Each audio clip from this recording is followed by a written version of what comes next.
Welcome back to Tucson Now. Joined with us live here, a now friend of the desk returning. Please help us to welcome, one second. There he is, Dr. Ajay Bhatnagar, founder of Prostate Cancer Institute of Arizona. Dr. Bhatnagar, so happy to have you back. I'm happy to be back. Thank Right? you. Oh, absolutely. Okay, so the last conversation we had, we focused on specific ways of screenings, right? So now today we're focusing on kind of removing the fear of the unknown after you have been diagnosed, what that conversation looks like. Is that right? Exactly. Let's go over the treatment options. Yeah, absolutely. Okay, so when men are diagnosed with localized prostate cancer, the most common options are active surveillance, right? Yep. Okay. Where we watch and wait, just Okay. sort of closely watch, make sure, because many cancers are indolent, and so therefore they don't warrant active treatment and have to subject themselves to the potential side effects of active treatment, like impotence or incontinence. We can sort of buy you more time with closely watching you. Granted, 75% of men on active surveillance will eventually require active treatment, but at least now you've bought them some time to delay those potential side effects. Interesting. Okay, cool. So it's not like we caught this early, we can get it out early situation. It's, hey, this is the healthiest for you. We're going to sit and wait and see what is exactly going on. Yeah, it's especially, it depends. Like if you have an older man who has much other sicker conditions, he may like heart disease, diabetes, where there could be a chance he could potentially succumb to that before prostate cancer.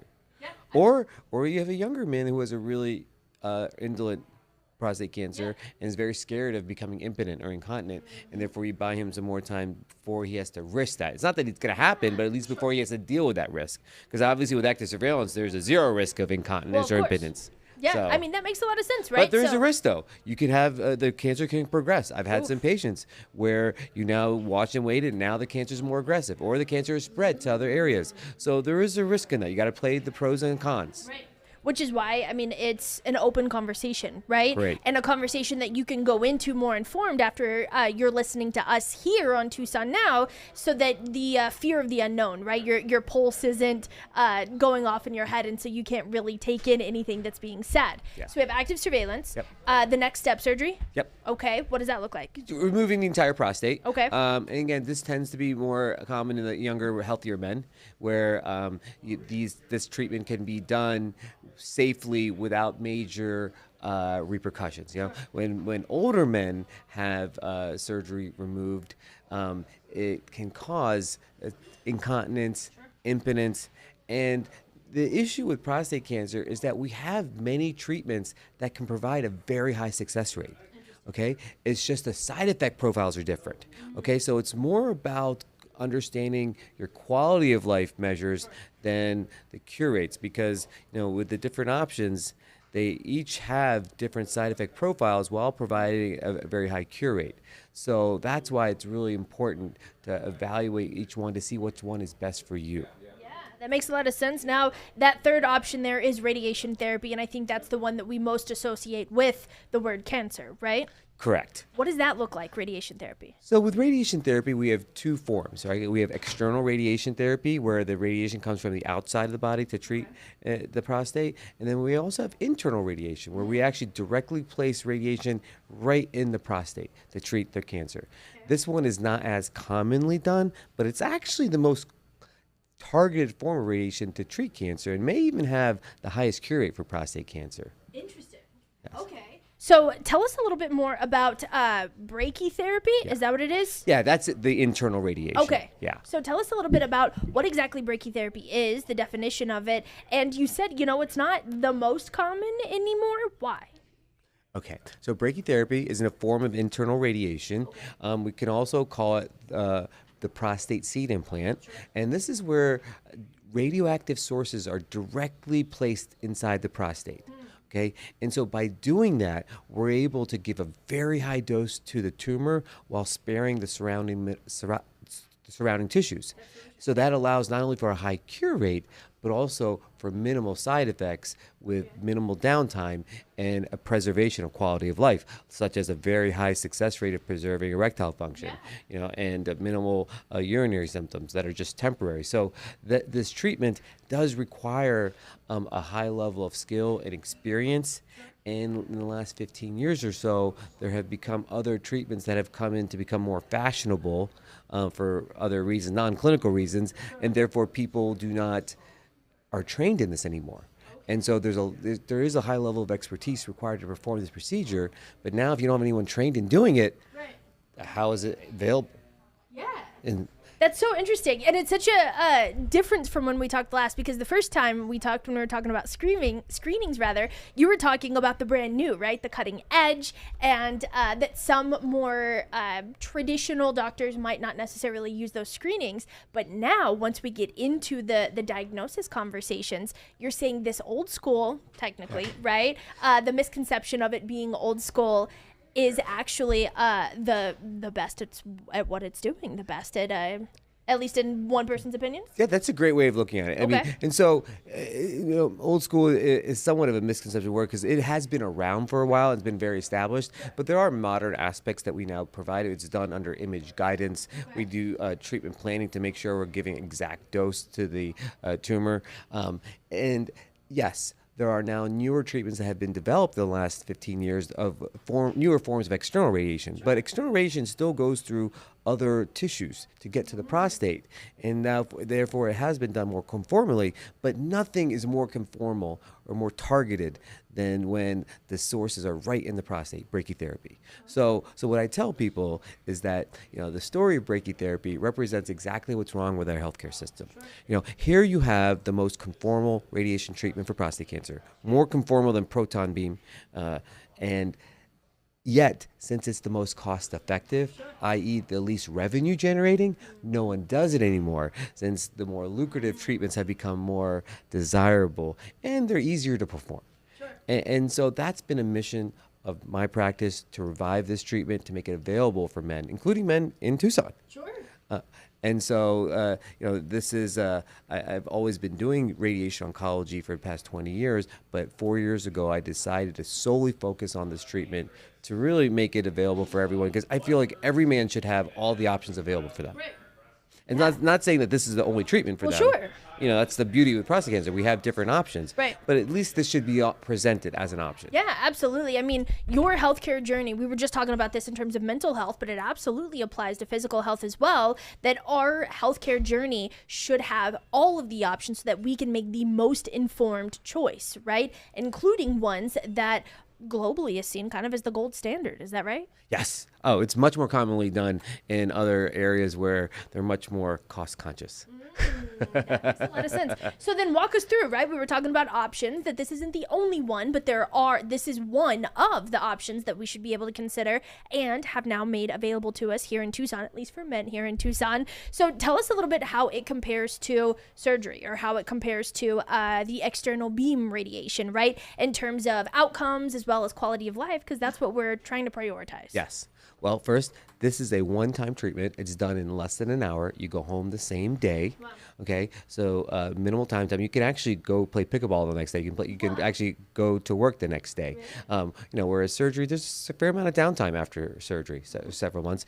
And then with external radiation, you have several months of daily treatment. So it's quite a bit of a commitment. And so with this being highly convenient, it also has a very high cure rate, because we're able to give a 50% higher radiation dose with this compared to the external forms. So you can imagine that does relate into a higher cure rate. Right. And obviously we just talked about the quality of life. This treatment has the highest rate of preserving erectile function compared to surgery or external beam. So the reported literature is a 76% rate of preservation of erectile function, and external radiation is around 50%, and surgery is around 35%.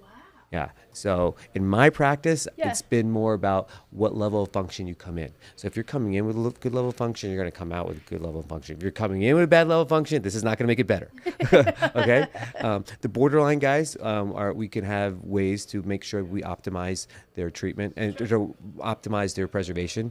I'll commonly give them a low dose of those medicines like the Cialis to help keep the blood flow open during the radiation. That way it can maximize preservation. Yeah. I I mean, that makes a lot of sense, right? And you were talking about the varying levels or the different stages that people will come in, being able to figure out their options and where they should go, kind of a choose your own adventure when it comes on a healthcare journey, right? So then who is the a perfect candidate for brachytherapy?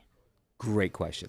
So the majority of men with the most common types of localized prostate cancer. So, with prostate cancer, we break it down into risk categories in terms of their risk spreading outside the cancer, outside the prostate. So we have a very low risk, a low risk, intermediate risk, high risk, or very high risk.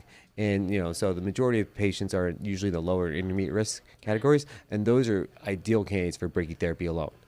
Sometimes with a higher, very high risk, we can do brachytherapy alone, or we do it in combination with external radiation. And so generally it has to deal with the size of the prostate. If the prostate is too big, then you wouldn't be a candidate for brachytherapy. But we have ways to shrink it down. So we can make them amenable for that. There is another great option called focal brachytherapy, where men have just a very small amount of area involvement. Instead of implanting the entire prostate, treating the whole prostate with brachytherapy, we can actually just place the seeds, the radioactive seeds, in the cancerous portion of the prostate, and thereby sparing the remaining normal prostate tissue, and thereby further optimizing the quality of life and side effect profile be even less. Wow. Yes. Okay. So again, I mean, even under the umbrella of brachytherapy, there are other specific, like lower breaking out of focal brachytherapy, but that's only for somebody that has like a tiny portion, right? And with screening now, we're finding these men. That makes a lot of sense. And so for a man that doesn't want to do active surveillance, but doesn't want the whole gland treated, this becomes a nice sort of compromise for them to treat just the portion. And actually, what can happen is, the risk with focal brachytherapy is that, or not even just brachytherapy, there's other ways to do focal therapy. There's HIFU, NanoKnife, but, obviously I'm biased, so I think brachytherapy is the best way to do focal therapy. But the issue with focal therapy is that can the cancer spread into the untreated portions? And so that's why they need to be followed closely. But fortunately, if that does happen, we could actually just do focal brachytherapy again to that new area. Yeah, so it doesn't, limit that makes you. a lot of sense, right? So that way you're not damaging healthy parts of a working body. Exactly. That makes a lot of sense. So walk us through somebody, you mentioned that it's in-office brachytherapy. What does that mean? Yeah. Are you walking into your office here in Tucson? Yeah. Give us the step-by-steps. All right. So there are two ways to do brachytherapy. We could do it in the hospital setting, in the OR under general anesthesia. Okay. Or, like you just mentioned, we can do it in the office setting using local anesthesia alone. You can literally drive yourself to the office, which including my office here in Tucson, to your office, and drive yourself back and get the treatment. Okay, the treatment takes less than an hour. We do the treatment under ultrasound guidance, and we place the seeds through the perineum. Remember just how we talked about the perineum last year? Yes, the taint. So instead of now taking needles to access tissue samples to get the diagnosis, we now are accessing needles through the perineum to inject seeds through them to cure the cancer. So it's a very similar procedure, the transperineal prostate biopsy versus the transperineal brachytherapy procedure. So they're very similar in the way they're both done under image guidance. They're both having needles placed through the perineum, the taint area. And so instead of having needles to take tissue samples out, we're injecting seeds through the needles for the brachytherapy. So yes, a very similar type of procedure. Yeah, I mean, what I'm hearing the through line is localization, and so you're not involving any other part of the body except for the part where you were able to detect through the screenings that we talked about last time where that cancerous portion is. And since we're doing needles, these are not incisions, it allows for a very, very minimal downtime. Okay, so there's no large incisions, no recovery time. Like I said, with the in-office brachytherapy, I literally have patients walking home and being able to go to work, go to dinner. There's minimal downtime. I mean, it could be sore there for a little bit, but there is no restrictions. Yeah. And are patients that are coming to you just blown away? Are they like, okay, so do I need to take 6 weeks off of work? Is there an ice pack regimen? What does that look like? There are so many people relieved. I mean, I have a lot of working men. I had a gentleman who actually had a pool company, who ran his own pool company, and he got diagnosed. And his surgeon told him that he had to have surgery and he would not be able to work for several months. he was devastated because that would have closed his business down because he was the gun running. So he found out about me. We had the brachytherapy procedure. He was able to get to work the next day and keep his business running. You know, it not only cured his cancer, but it also saved his business. You know, and that's a big deal. Yeah. You know, and so that's why people need to understand about this option and know that there's not just one. Yeah. And, you know, for ones that want to, you know, ones that really want to optimize on preserving their quality of life in terms of minimal recovery time, maximizing erectile function, minimal urinary side effects, these is something that they should consider. You know, there are some symptoms. I mean, there's no treatment without side effects, okay? And so the radioactive seeds, the radiation in them lasts for about 2 months. And so the main side effects related to that is just irritation to the urethra and bladder. So you have urinary symptoms. You can have like frequency or urgency, getting up more. They're temporary, so the radiation lasts for about 2 months, and those side effects last for about 2 months. So as soon as the radiation goes away, those symptoms go away. So they're annoying but not disabling. Well, that makes sense, right? And knowing the reason why and that you are getting radiation to the exact spot, I feel like makes it a little less annoying, right? Knowing that's what it is, the urgency to go, you know, that kind of thing. And we have medicines to help you go through it, you know. And I also tell people that, you know, abstaining from alcohol and caffeine can help a lot. Because that can really irritate the bladder. So some men, you know, would rather deal with the symptoms and not abstain from their beer or coffee. But you know, I said that's all you can do. That just don't call my office complaining. Sure. Yeah. You know. I mean, that makes sense. So you said that the radiation seeds last about 2 months. So after that 2-month time frame, are you going back, taking more screenings, trying to get a lay of the land, and then maybe do it again? Is this something that you do multiple rounds of? Excellent question. It's a one time. So these seeds are permanent; they don't come out, but the radioactivity is only for 2 months, and so they're just inert titanium seeds at that point inside the body.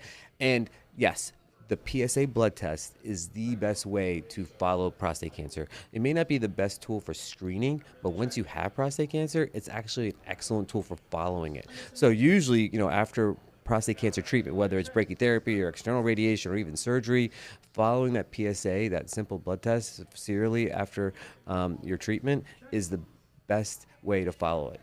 And, you know, fairly simple. So the follow-up isn't that intense. You don't need to typically does not require having to go through other additional scans or additional biopsies.